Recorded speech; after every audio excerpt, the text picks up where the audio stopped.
Boom, everybody's joining. Good evening, everybody. Welcome back to Wisconsin. I really like the weather better out in LA and Vegas than I do here right now.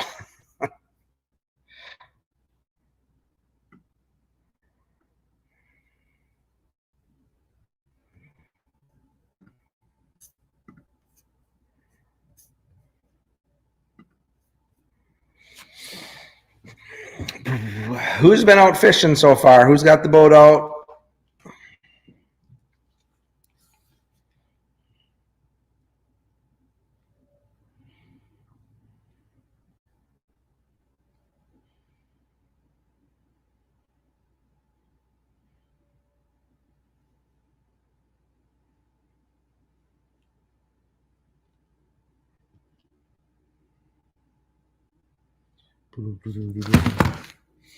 All right. So in the next, I'm guessing probably in the next couple weeks, we're gonna have a special guest with us. I'm going to have Jay Siemens, and we're going to talk about something new that they have coming out that we're going to be representing here in the USA. They've got, how's it going, Mr. Haas? They've got a program up there. The guys are up in Canada, him and Josh. Josh they got a TV show, Fed by Fire, and they do a lot of cooking of game, fish, pretty much anything you can catch and kill. They cook it up and eat it. And guys are crazy good cook, especially when it comes time to different seasonings and stuff like that. And they've got a new line of stuff coming out called Catch and Cook. It's out in Canada right now and doing very well. We are going to have the honor of carrying it and representing it here in the States. And they've got a lot of cool new stuff. We'll show you here just a little bit. But I'm going to have Jay come on here in a couple of weeks, and we're going to have him go through entirely what it is. But I'll give you guys a sneak peek here. We've got a couple different seasonings, actually 3. And right now I've tried them. They're super good. This guy here, this whiteout, it's kind of a garlic seasoning. It almost tastes like a garlic Parmesan. Absolutely awesome stuff.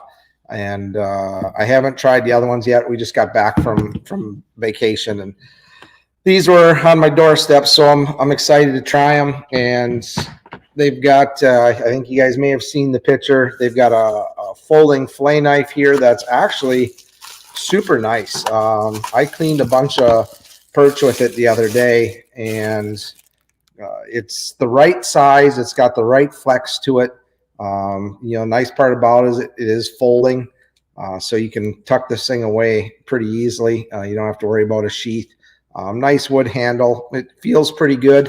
It's not a super crazy expensive knife, but for what we use it for, cut. I don't know. I cleaned 75 perch, and it was super easy to clean, pretty sharp. Blade lasts quite a while, so excited about that. And then these guys. This is probably what we're more excited about. This is their new breading. They've got 3 different versions. They've got the original crunchy. They've got a beer batter, and they're going to have a spicy. Now, I've tried. I haven't cooked any fish with it yet. I'm actually do a video here probably tomorrow. I've got some perch thought out, and we're going to cook some up. I have tasted it with my finger. Super good stuff. That spicy's got just enough of a kick to it, and not always is it going to be good for fish, but you're going to be able to use it on some venison or pork chops, chicken. Multiple different different types of meat. So we'll get that stuff into the stores here in the U.S. Right now, the launch date, and like I said, we'll have Jay on here in a couple weeks to fully launch this thing. But we're guessing it'll be probably just around the opener, so end of April probably. My guess is by the time we'll get this stuff in the stores. I'm working right now with all the dealers around here to see who's going to carry it. And once we have a full list of guys, we'll be posting it. I know Vince, or I'm sorry, not Vince. The guys over at Spencer over at Piggly Wiggly and Amro has already told me that he'd be willing to put it in. So we'll probably do a fish fry weekend or do something there on a Saturday or a Sunday. Go and let you guys try it out. We'll get some fish and cook some fish out in front and let you guys sample it before you buy it and get some stuff in there at the store. And then, like we'll probably get some of the other fishing dealers. I don't know yet who, but we're going to try and get everybody hooked up with this stuff and see if we can help Jay out. So that being said, anybody been out fishing? I know, when we were in Vegas and LA, we were watching the weather back home. And then when we get home, we get, you guys all got all that snow and it's been miserable. Now we've got a big system coming in here again this week and it's going to get more snow and rain and wind, and just seems like our seasons are completely backwards right now. This stuff should have been happening months ago. That would have been the case. We would have still been on the ice fishing. I know the guys up north are fishing like crazy. I was talking to Alec from Markham yesterday, and up on all the big panfish spots up in northern Minnesota, they are still driving 1-ton dualies with fish houses pretty much anywhere they want to up in northern Minnesota right now, catching crappies. So it's going to be one of those winters that's just not going to go away. Timmy, you were fishing saltwater last week. That is a different type of fishing, man. Once you do that, it's kind of hard to come back and catch bait, basically. That saltwater stuff is insane. Those fish, the thing about saltwater fish is they either have to fight like mad or they're going to get eaten. So they've only got one way to live, and that's to just battle through everything. And you never know what you're going to catch. That's what's crazy. Down there, you could have a 20, 30 pound fish on, and next thing you know, you think you've got Moby Dick. A 30 pound fish will fight for half hour. They're insane, especially those big amberjack. I love catching those things. Not any good to eat, but they are absolutely fun as heck to catch. Yeah, so Matt, some of these guys, and I've been talking to a lot of guys that are up north in northern Wisconsin, and there's still 2-3 feet of snow up in the woods.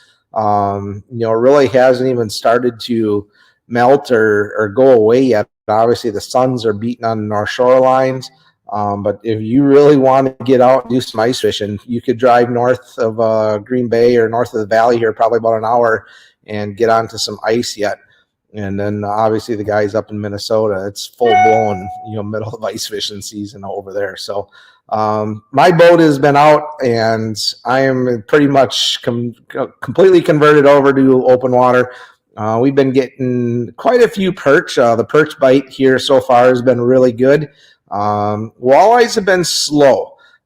We've been on the Fox River over in Oshkosh, Amro, and up to Eureka, and then again over on the Wolf River in Fremont. The water is finally starting to come up. The snow and melting and runoff is finally going to start to help. I know some guys are finally starting to get a few fish, I think, coming up through the river, starting to see a few on the cameras. So it's starting, and it's only going to get better. We need rain, and it looks like we're going to get that this weekend. We need to bring this water up. Water temperatures are still really, really cold.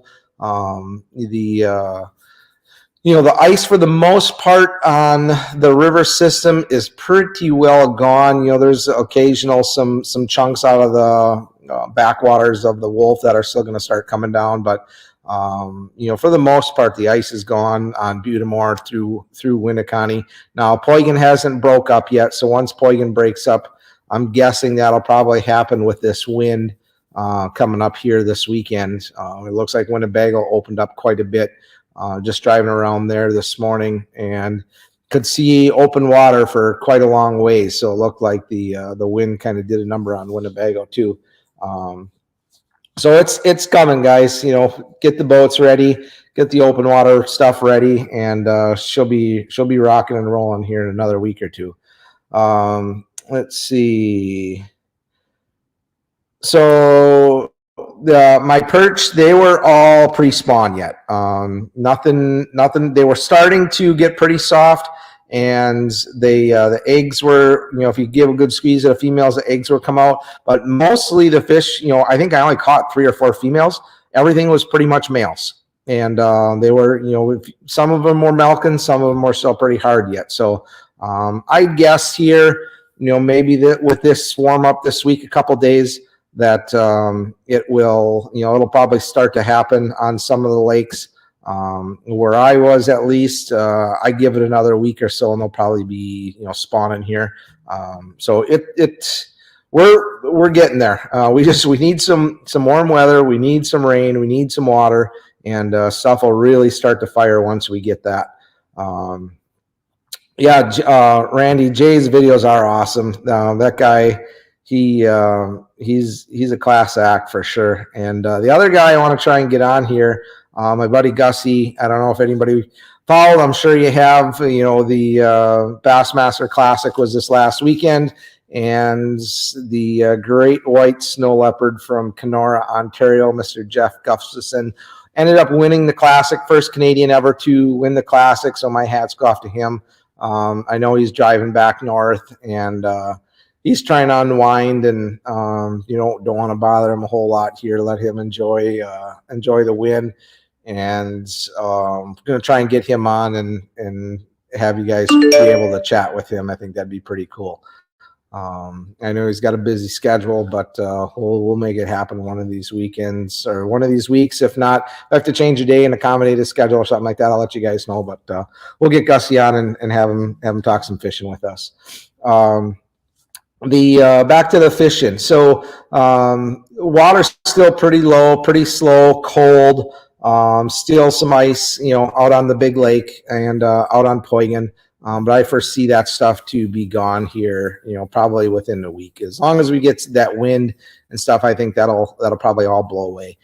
This looked like the center of Poigan is, you know, completely wide open now from all the way from the west end all the way through the river channel. There was a gap there, so it won't take long now, and that whole lake can start to just break up, or it's going to sink. It's been mushed for quite a while, so that'll be good to get that out. And then we get some warm weather, and you know, the first thing that guys are gonna probably start looking for, obviously, the perch, you know, up in the bays. And I know the T-docks and Oshkosh and the river will probably start to fire up here pretty quick. Menominee Bay, I drove over by Menominee. That looked wide open. You know, if guys are looking to get off and do some shore fishing, boy, those would be the first spots I'd be looking for to go. You know, you're gonna catch some bluegills and crappies and perch and stuff up in Miller's Bay. That's a great early ice or early ice out spot, I guess. You know, early season spot. And then as these bays and channels and that all open up, you know, as soon as you can get your boats back in there or get offshore, get those sunny days and just find the warm. You know, if you got riprap, fish along the riprap or wherever the sun's beating on the wooden docks, and wherever something's going to warm up the quickest, that's where you're going to want to fish. Skipper buds, panfish early. You know, some years the fish are in there by skippers, other years not. And I think right now, because of how low the water is, you know, I don't know.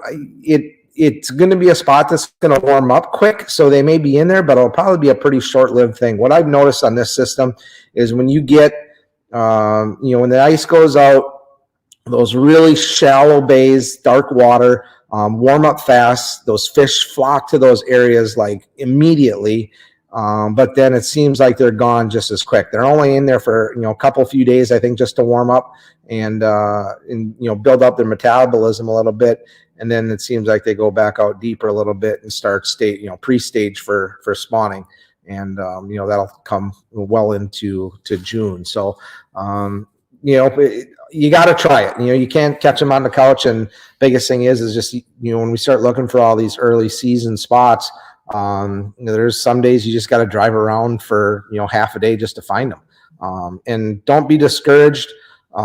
because if they're not there one day, it doesn't mean that they're not. These fish move in and out of these areas, these shallow areas, on a daily basis. So just keep checking, and you guys will eventually find something for sure. But the big thing for us right now is probably getting ready for the walleye run. I plan on going up and hitting the bay and going looking for some pre-spawn females up on the bay, up in the northern part of the bay. And I don't get too excited about the Fox River. I don't like the crowds and fishing around there. But looking to probably get out maybe once or twice on the river up by De Pere, maybe up to Marinette, Kano, something here this weekend. So we'll see how bad the wind is. I got some guys from Iowa that some of our customers on the fishing side of things want to come up and fish, and I want to try and get one of our dealers and his dad out and see if he can't get a big walleye. So that'll kind of be my plan for the weekend. Nathan's got a question: doing a new hub for next season. Should I wait and see if Clam comes out with a full door and white interior, or should I just snag the Eskimo Outbreak 450? Oh man, I'd snag that 450 all day long. If you can find one on clearance right now, the Eskimo Outbreaks are a way better hub than anything else that's out there, in my opinion. The fabric, the pull system, their warranty, and everything about it. And we've got some pretty cool new stuff coming out for next year too that you'll be excited to see. I can't talk about it yet. It'll be released late summer and early fall, so hang tight. Nothing that you have to worry about buying a shack. If you can get a shack right now, those aren't changing. And if you can get one at a good price, snag it up, because they're just going to go up in price next year. So good luck on that one. What else is happening? Drove around today and then ended up where I started and limit out in 2 drifts. Patrick, where were you at?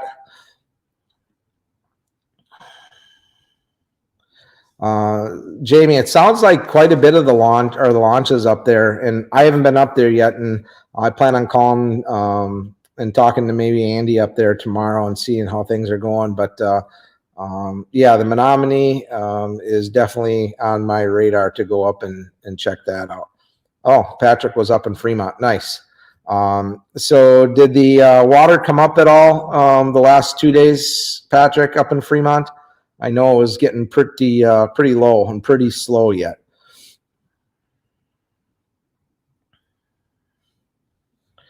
Can you talk river right after right after ice out? Yeah. So here's the thing. So Wolf River. Let's talk about Wolf River right now. I think a lot of these fish when ice leaves Poygan is typically when you start to see a bigger influx of fish kind of heading up the river. And I know there's fish coming out of Winnebago yet. Guys are, getting them around Oshkosh. And it's only gonna get better. Seems like as the ice leaves, the upper lakes is typically when we see a real big push of fish swimming upriver. So that being said, what are you looking for? Night fishing, guys on the rafts. They do okay on the way up, but pretty much the night bite, on the way down is where it's at. Fishing the night, if you want to fish the rivers at night, good places to go right now are all the bridges in Oshkosh, Winneconne, any of the bridges you guys can go and set up at night and put some 3-ways down. And typically what I do, on the up run is these fish they're swimming north and, they're fighting the current, which there really isn't much right now. So these fish aren't going to be necessarily on one side of the river or the other. But once we get that current and that water gets high, these fish are going to take the path of least resistance up the river. And it's great to have side scan, any sort of side scan on your boat, and you're going to be able to see these fish as you're swimming, as you're motoring up and down the river. You get these like little humps in the river, these current breaks. It's kind of like a washboard effect. As that current comes down, it creates all these little humps. And then on the bottom side of these humps, the current's coming this way, and you've got a hump and then a little valley down the bottom, those fish will sit on the bottoms of those valleys, and they'll be lined up. And so a lot of times they'll even be like a V behind these humps, and they'll sit there and rest for a while, and then they'll get up and they'll swim up a couple more, and then they'll lay back down, and they'll get up and they'll just keep doing that. And what they try and do is they will swim towards the slack water, and then once they hit that slack water on the inside of a turn, on those shallow sand flats, especially in the morning, when that sun starts to warm up, that's where those fish like to sit. At night, a lot of times those fish will, they're going to go and try and find any type of food that they can. It's not like they're super aggressive and super hungry on the way up. They are on the way down, but on the way up, they got one thing in mind, and that's to get to their spot and do their thing. Doesn't mean that they're not going to eat, but they're just not as aggressive typically, it seems like, on the way up as what they are on the way down. So they're gonna ride those current humps, and then they're gonna hit those inside corners. They're gonna turn the corner and swim up again until they can find those humps. And you just remember, they're tired. They want to take the path of least resistance. Wherever the least amount of current is where those fish are going to be on the way up. On the way down, completely the opposite.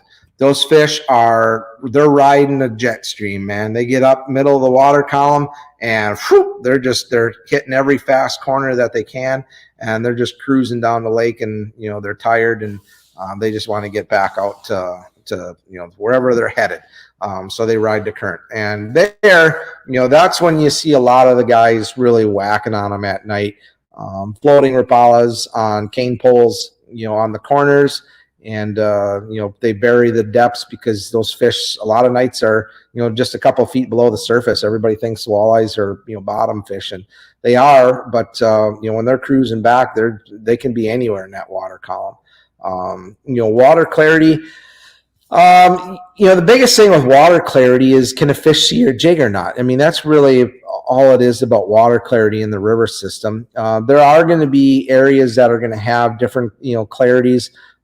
If you're right below one of the marshes, as we get some fresh rain and stuff like that, and that current starts pulling through, obviously that water is going to start going through the woods, and all that junk and everything else that's coming out of the woods with that fresh current is going to make it pretty hard to fish. So you need to kind of find areas that you can stay out of. You got to be in clean water, and I don't mean like clean like you can see through it, but the debris. Debris is more of a thing than clarity, because for the most part, I mean, the Wolf River doesn't get like super dirty like the Fox River does up by De Pere, or what most people think is a dirty river. It does get, if we get some real heavy rain, it will get a little muddy. But I don't really see that to be so much of a problem on the Wolf River like I do, other places. The biggest thing is when it does get dirty, you just got to slow things down. Stay vertical, fish the shallow spots. Find out where those fish are laying in the deep holes. You just got to use your electronics and keep moving around till you can find some fish. Just like what Patrick said today is he drove around and and then found a couple fish, and boom, it's over just like that. And that's really what happens. These fish are moving so much, and you got to find them. And what's crazy is you can almost follow them like a flock of ducks. So many times, been 20 some years of doing this. You get up in the river, and you'll all of a sudden, let's say, be down by the mouth of the Rat, or down by the mouth that dumps into Poigan, and all of a sudden the graph will just load up, and you'll see a whole pot of fish swim up the river, and you can follow them. I mean, you can literally stay on top of that school, and they only may go up a few hundred yards, they may go up half mile, and then they're going to sit for a while, and then maybe in a couple hours they move again, or little pods may break off.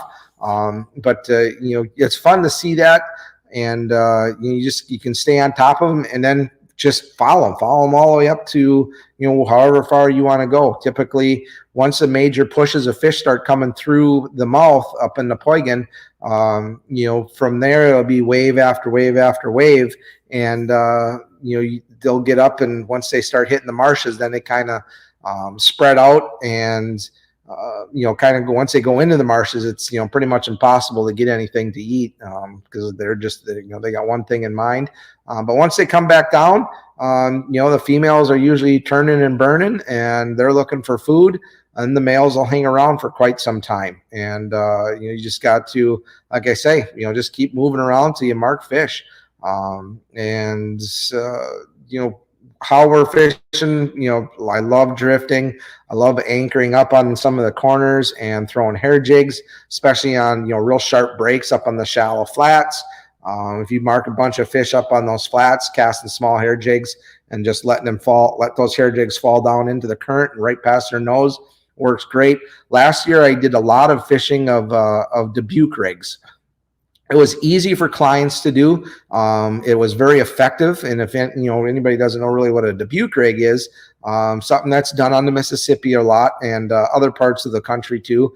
Basically, you've got a heavy jig that you use for your bottom weight, and then up above it, you've got a three-way and either a small jig or a fly or something.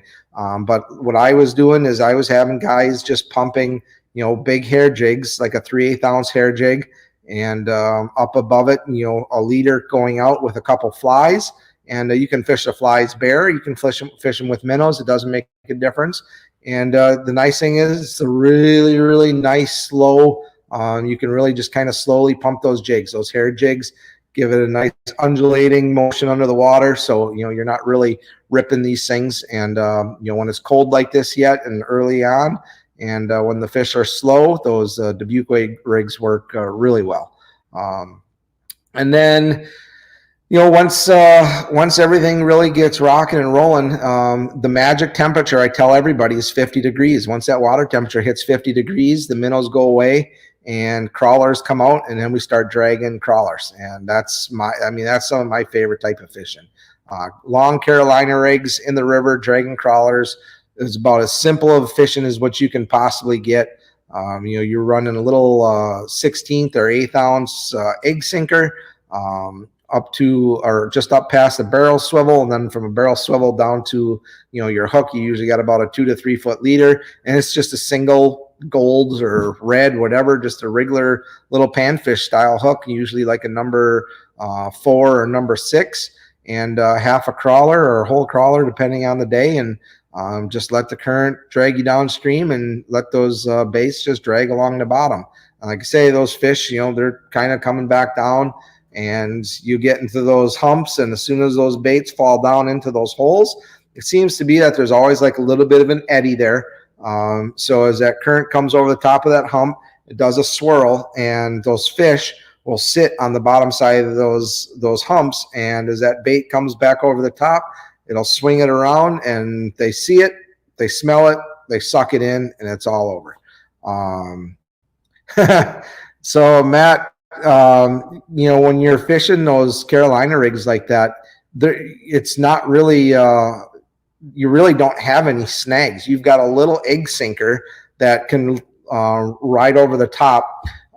You're putting a small number 6, number 4 single plane hook.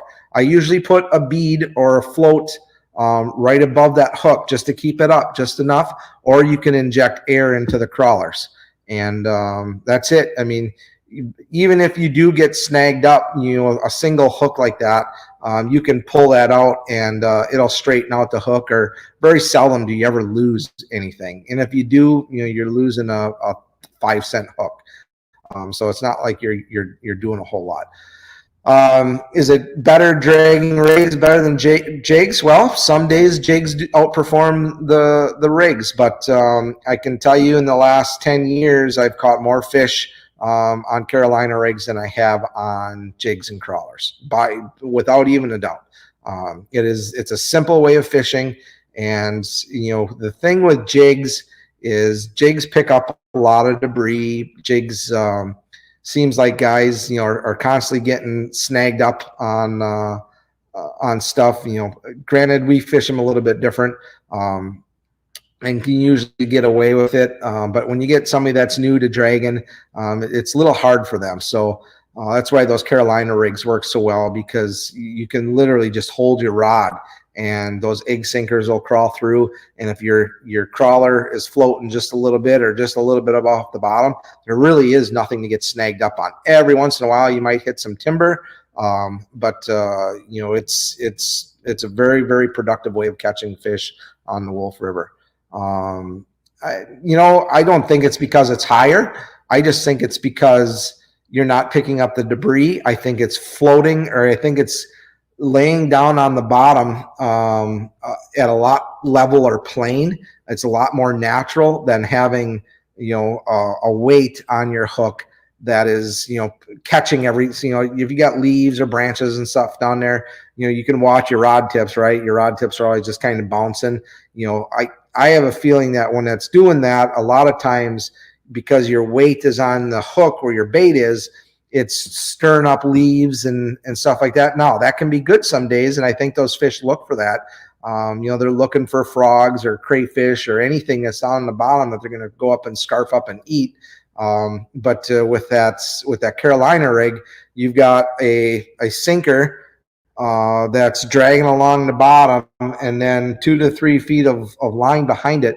There's nothing for them to see other than whether it be a crawler or a minnow. You know, some guys fish minnows, but you know, whether it be a crawler or a leech, that thing's just naturally floating behind that sinker and just cruising along the bottom, and you don't have to worry about it getting hooked up. As far as heads or the tails of the crawlers, I'm always the head. If I can get away on you know, whole crawlers, if they're eating the whole thing, then I'll definitely put a whole crawler on, give it a shot of air, and that really helps keeping it up. But yeah, I mean, it's a real simple way to fish and very effective. Floating jigs or Lindy floats. I have not used any of the floating jigs. I think that's too high. I think that's too much. I want that bait to be pretty close to the bottom. And like I say, I will put like one of these styrofoam beads on, one of these small styrofoam beads, or you know, just a lighter plastic bead. And depending on how fast the current is and whatnot, that kind of tells me what I need to do. If I need to raise up or give a crawler a shot of air a little bit more, or maybe a little bit bigger float bead. But it definitely, it's one of those things where you kind of got to try. And some days you can get away with a 16th ounce. Some days you need an 1/8 ounce. You know, really, obviously you want to try and get away with the lightest egg sinker that you possibly can. Travis, I'm using egg sinkers or a bullet sinker. Yep. I've got small little number 16th ounce bullets that do really well. And again, the difference between the bullets and an egg sinker is obviously the bullet's got a cone to it, a point, so that thing can obviously swim through the water a little bit more. But that there's also a negative fact to that, is that if let's see, unless it's for your YouTube, Patrick, not seeing comments. I don't know if you guys can see comments or not. Oh yeah, so one of the guys that is Matt here, he is commenting on my YouTube page. So I can see both of them on the app or the StreamYard thing that I'm using here. What's happening, Mr. Tony? So yeah, I can see both YouTube and Facebook comments on here. So that's probably why you're not seeing it. So what happens with that bullet sinker is that thing's, you know, you're dragging that thing through the water. A lot of times that nose will catch down into the bottom, and that can be a problem someday. So that's kind of why if I'm going to have to take a pick, I'm going to use an egg sinker, because it's rounded on both sides, and it seems to, you know, teeter a little bit more, versus that point hits something and catches. It's, you know, more likely to pull something up off the bottom, where those egg sinkers roll a lot better. Let's see. I've noticed dragging jigs have off days and it's all rigs. Yeah, it's one of those things where if I've got 3 guys in the boat, you know, I'll typically fish a jig and give the guys Carolina rigs, because you can't really screw up a Carolina rig. And you know, I'll play around with the jig and see what happens. And you know, what's crazy too is some days, you know, colors make all the difference in the world. You know, going from dark colors to bright colors when you're dragging. You really got to kind of figure that out some days too. But that we've got a long ways to go before we have to worry about dragging jigs here. Our water temperature is still in the low to mid 30s, and we need that stuff to come up. Like I say, once we hit 50 or get close to that 50-degree mark, that's when we start dragging.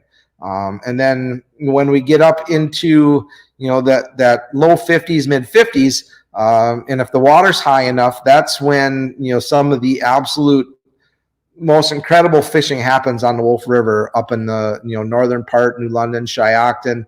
Is these walleyes go up into these trees and they're feeding on whether it be frogs and bugs or worms or whatever they can get their hands on or their teeth on, and casting crankbaits up into those trees, into that shallow water stuff is an absolute blast. These fish are so ferocious, and casting small little stick baits, or even small flicker shads up along these trees, you'd think you're hooking into 5-pound smallies, and it's all these big big walleyes, and even the little walleyes. But that's another great tactic that a lot of people don't do on the river. You got to go out and fish like the bass guys do, and you'll find more walleyes, especially in that shallow stuff. Years that we have high water and these fish don't have to come down, there's no reason for a walleye once they go up and spawn. Sure, the females like to turn back around and come home, but if they get pulled off or sucked into a marsh and the water is super high, and then they get done spawning and are kind of floating down through the marsh into the woods, and they get into the woods area where they've got water kind of flowing through the woods, through the trees. They've got all the food that they could ever imagine. The warm water, the water's starting to warm up more so there than it will be, in the middle of the river. Why would the fish want to leave? They've got current, they've got warm water, they've got food. They don't have to really work to do anything. They're going to stay there for a long time. And that's what happens on high water years, is that these fish, they just don't come down out of the woods and out of the upper part of the Wolf. They'll stay up there until they're absolutely forced to leave, and that requires, water to drop, or, food sources to dry up. But a lot of times, those fish on a normal year, we'll still be catching, fish well into, middle to end of May, April, June. And, I think it was a few years back where I don't think it was like 4th of July week or so that finally a big pot of fish that were staying up in the woods finally came back down into Poigan. So, don't think that, okay, just because the spawn's over, the fish are coming back to the lake. If we have a high water year and it's, looking like with our weather patterns that we got going on right now, that we're going to start getting into a really strong precipitation band. And it seems like it's going to be just like what we're seeing right now, week after week after week. We're going to have these bands of water just coming in, and it's looking like we're going to have a really wet spring. And it's going to be some pretty epic storms from what I've been seeing from guys. And, some of the meteorologists and weather dudes that I follow, they're really saying that we're going to get socked hard with precipitation in the Wisconsin area. So I hope not. I'd like to be able to fish. If not, we're going to, kind of be stuck in that cycle. We're going to have to fish Monday, Tuesday, Wednesday, and take off Friday, Saturday, Sunday. That'll be good for some guys that don't work, but other guys, it's going to be kind of a crappy weekend. So, that's kind of, fishing the Wolf in a nutshell. Right now though, I'm still pretty mad. I want to get out up on the bay. The ice is slowly but surely going away. The rivers are opening up there, the tributaries.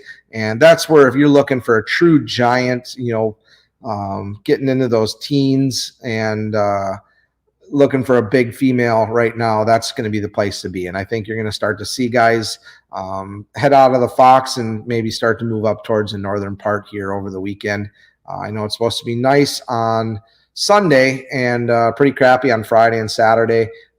So that's kind of what the plan is to start fishing the bay here and targeting some of those big pre-spawns, getting away from the people as best we can.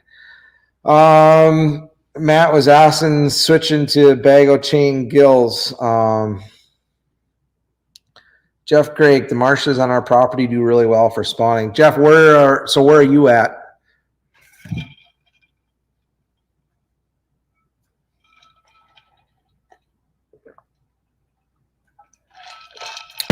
And Travis, sorry, I missed that. Any stick weights? So, once these fish start coming into the river in Oshkosh, a lot of guys pull flies. It's a very common thing to do, and that's when we're using our stick weights more than anything. I don't use stick weights up on the upper part of the Wolf. There's just too much brush, too many snags, and you're trying to use as little weight as possible. But down on on the lower Fox here, down by Oshkosh, when we're fishing the bridges or fishing the river channels and pulling flies or dragging three ways, whatever you want to say there. We're using a lot of stick weights, or, I kind of make my own. A lot of weights in that, 3.5 ounce, depending on the current. And, that's the other thing too, is I owe you guys a fly video. I'm going to be working on that. I'm going to shoot some video tomorrow with the Catch and Cook product, and then I'll see if we can't do the video on tying up the flies here too. I'm sorry, we've been so busy, and we went on vacation, and we're right in the middle of our selling season too, for meeting with all of our dealers and stuff like that across the state. So been super, super busy, and just trying to get everything out as much as I can.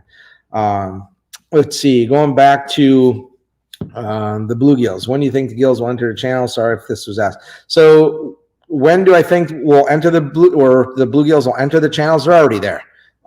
You got to look at, the fish that you were catching late ice, they haven't moved. They're still there. The only thing that's going to happen now is their metabolisms are going to get better, and they're going to start eating more. And wherever the perch were, the perch were obviously staging to spawn, and you're going to start seeing, the shorelines, wherever there's some rocky shorelines or some gravel, that's where the perch are going to be first. And then, right after that, the crappies and stuff will start to move in. And what happens on the Winnebago system is these fish will be there right away, right after ice out. And it's going to get warm, and then it's almost seems like they just disappear. They leave, and they, are gone.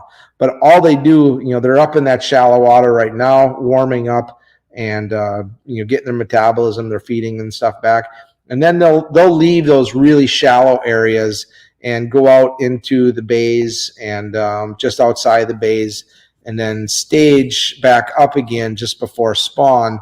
And then they'll come back in and start fanning their beds and staking out their territories for spawning. So right now, wherever you guys were just ice fishing here over the last few weeks, that's right where the fish are still at. They haven't left. They haven't moved. If anything, they're going to move shallower, and they're just going to find whatever warm water they possibly can get, and looking for any type of fresh bugs that are starting to hatch, anything that's coming off of any green weeds, and wherever there's the most abundant oxygen, that's where these fish are going to be. 10-inch possible on Bago. Gills, yeah, absolutely. 10-inch gills are pretty, I don't want to say common, but you can get them out on Winnebago. A lot of 9s, 9.5s, but there are some 10-inchers still swimming around.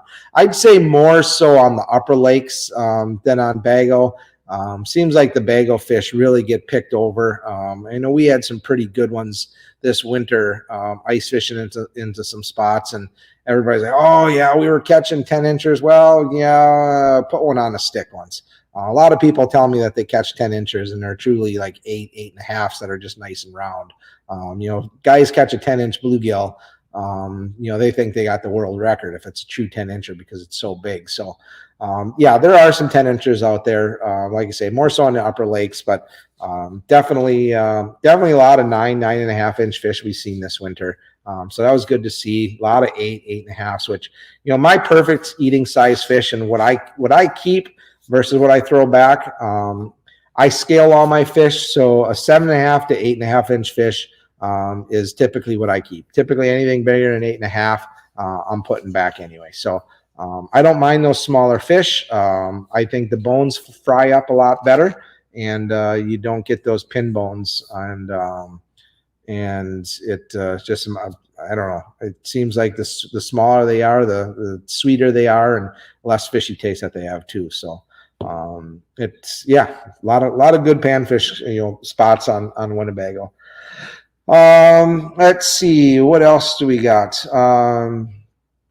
I wanted to talk some equipment here. We've got, I guess, trolling. Let's talk some trolling stuff here. Kind of looking at different trolling setups.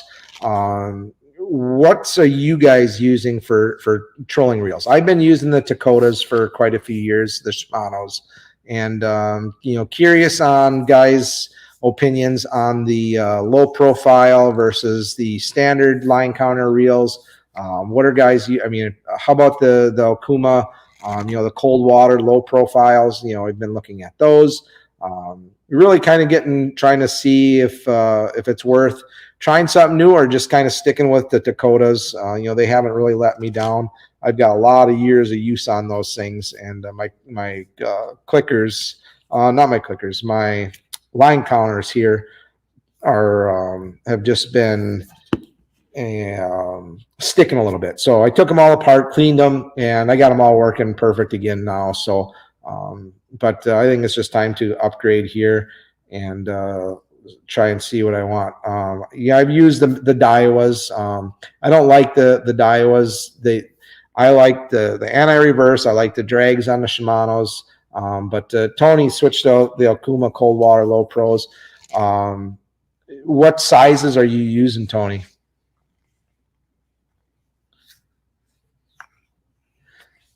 Went from convectors and sea lines to cold water low pro. I haven't looked back. Nice for getting in a rod locker also. Yeah, that's the biggest thing.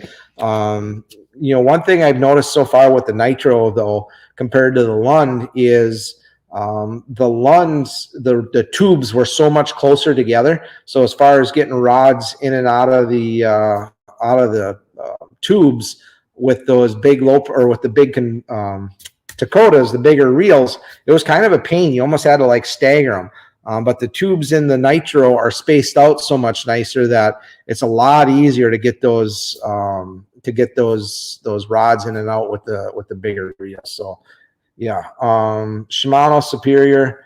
I would, back in the day, Matt, I would agree. The Shimano's, were superior, but I've heard a lot of good things, and a lot of people have said some really good things on the Okuma cold waters. Now I had the convectors too, and I had a lot of issues with the convectors, the higher drag pound ratings as well. That is a big thing there. And, that's nice, especially if you are, going to go use them for some bigger fish, or if you want to convert them over to some musky reels or something like that. That's the one thing with the sea lines and the Dakotas, is that you can't crank the drags down really tight. I mean, there's just not enough there if you're going to use them for musky fishing. Let's see. So yeah, I'll probably have, if anybody's looking, right now I've got a full set of Daiwa sea lines. I'll probably have a full set of Dakotas that are a few years old. They're clean. They work awesome. I've got them all cleaned up and ready to go again. Fresh line. So if anybody's looking, hit me up. Send me a message. I'm gonna go through some stuff here. I got a bunch of trolling rods, and stuff that. Just sitting around, a bunch of spinning reels and that too. So if anybody's looking, let me know. We can definitely get you set up for a good price for certain. And let's see, trolling line. So right now I've been using just a straight fluorocarbon. I've been using the Abrazex for trolling, and I've had zero issues with it. The nice thing about using a fluorocarbon, a full spool of fluorocarbon too, is the fact that because that stuff sinks, I do get a little bit more depth to it, especially when we're fishing smaller baits. And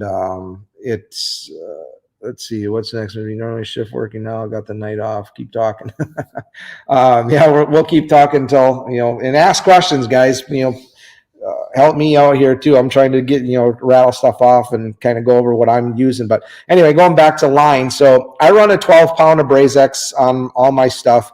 And for the simple reason is I do get a little bit more depth because it does sink. But with the abrasion resistance that Abrazex has, it's a great trolling line. It mono stretches too much. Yep. Fluorocarbon is a full spool of fluoro versus braid. Braid is nice, but then there's zero stretch. And the other thing with braid is that the boards, you always have to do a loop or a wrap on your boards to get them to hold. Just kind of a pain in the rear end. That 12-pound Abrazex, the snaps on my offshores, click on them, very nice. I don't have to worry about getting that fraying, from hooking on the boards. If you're constantly going, okay, 35 feet back, 35 feet back, 35, what happens eventually is wherever your boards are clipping on that 35 feet, and if your line counters are working, you should start to feel some rough spots on your line. Now, with other lines, I definitely noticed more wear and tear in those spots than I have with the Abrazex. And it seems like I can go quite a bit longer without having to, if we're constantly fishing in that 35 to 50 feet of line back, about every, 2-3 trips out, if we're really whacking on the fish, it's just important to pull that 50 feet of line off, cut it, and retie it again. Because that stuff is getting, so beat up. And the last thing you want to do is if you do hook into a really good one, lose it because you've got a bad spot in your line. So always just make sure, as I'm letting line out a lot of times too, I'll kind of run it through my fingers on areas that I know we've been clipping boards just to see if you feel any bad spots.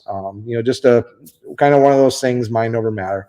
And the braid, that's thing braid.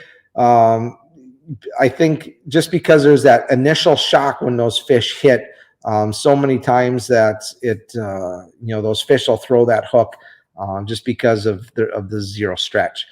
Now, there are times where braid is nice. When we're musky fishing, all we run is braid. I'm not so much worried about losing a fish on a hook set. We're using really soft rods, almost like downrigger rods.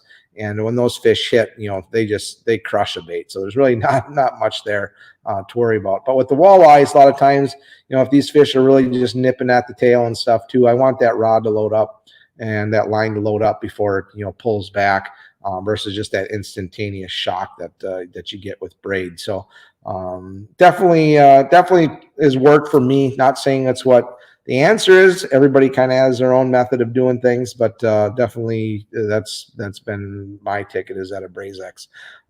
If you guys have never fished with a really good trolling rod too, 2B has probably the best trolling rod on the market.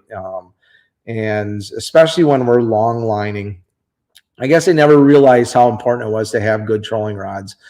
When you think about trolling, all you think about is a stick in the air holding a piece of line to a planer board. You're not really looking for sensitivity. You're not really looking for anything that's, super critical because you're watching a board. But when we started fishing with these 2B trolling rods, the number one, they're super lightweight. They collapse a lot further than what a lot of the rods do. So for getting them into small rod lockers and stuff, that's kind of a big deal. But they do have, really good actions. They've got plenty of power for really manhandling, some of those big sturgeon bay walleyes.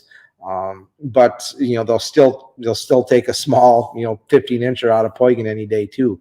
But what's really interesting about them that I kind of learned is, watching those rod tips, whether you have a board on or not, or, just long lining, you can see the action.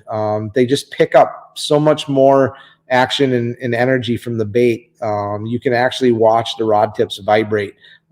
Even with a board on it. It's pretty crazy to see that. So if you do follow up weeds or something like that, you can see that, yep, something's on the baits followed up, especially when we're long lining. It's awesome to have those in the rod holder, no boards on, and just sit there and watch those rod tips. And you can see everything that's happening. crazy sensitive, and have really fallen in love with those good trolling rods. So for whatever it's worth, if you guys have never tried one, it makes a big difference, especially, like I say, especially when we're fishing small baits. Matt had another question. How about Bago night bite on the reefs? Matt, I've grown up on this lake, fished it my entire life, and it seems like in the springtime is about the only time I've been able to catch fish after dark.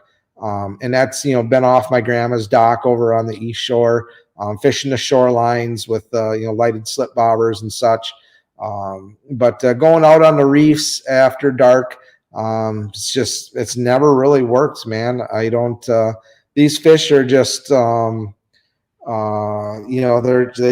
they don't do what a normal walleye does. Doesn't mean that you don't get them. I mean, I have spent some nights out there after dark and casted crankbaits and stuff like that over the tops of the reef and caught some fish, but it's not like you would normally think if you're going up to Canada or northern Wisconsin or northern Minnesota and you get onto some of those really crazy hot night bites. I've never really had that out on the Winnebago system. More so on the river, fishing the river, especially on buddies' rafts at night, getting up on with the cane poles and stuff like that. The night bite, when those fish start migrating down through, once we get that full moon, that first full moon after the spawn, that's usually pretty crazy. And, the night bite on the river can be absolutely incredible. Let's see, what else do we got going on? Right now I'm making maple syrup. I'm boiling sap like a madman. First barrel, or the first batch, got about 3 gallons, and we've got the big batch started today. My oldest boy Fisher has been helping too. He went back in the woods and collected a bunch more sap today. We'll probably boil down 250 60, probably almost 300 gallons, I think, here in the next day and a half or so. So that should give us a good amount of syrup to have for the rest of the year. And we'll pull taps, clean buckets, and put stuff away. And then it is full-blown fishing mode. And don't have to worry about staying up all night boiling sap anymore. Because I tell you what, set an alarm for every hour throughout the night to make sure firewood's going. It takes a toll. I'm not as young as what I used to be, and granted, it's nice. The other night we were out boiling and the northern lights were going on, and it was, it's just something serene to sit outside, listen to owls, listen to coyotes, listen to the fire crackling, watching the water boil and the steam come up. It's pretty crazy stuff. Maple syrup family controversy. Won't let wife in the woods. Spook the deer out. Now, Matt, that's such a full line of BS. I go back there in the tractor and I'm walking back, collecting buckets, and the deer they pick their head up, they look at me, and they put their head back down. It doesn't bother them.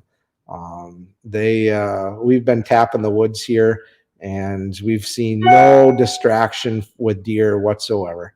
By the time we get into deer hunting season anyway, this first little bit in springtime, where the trees and stuff are, it's not really a wintering grounds for deer by us. They don't really winter where the maples are. They're down more so in the marsh and such, but yeah, let her go into the woods, man. Let her make some syrup. Way better than that Aunt Jemima stuff that you buy from the store. That stuff will kill you. This stuff here is actually somewhat good for you. And it's, it's good exercise. It keeps you young. So yeah, that's kind of what's happening. Like I said, we're going to shoot some video tomorrow with the catch and cook. I'm pretty excited about this stuff. It's probably as close to, I know guys, I put my recipe out there.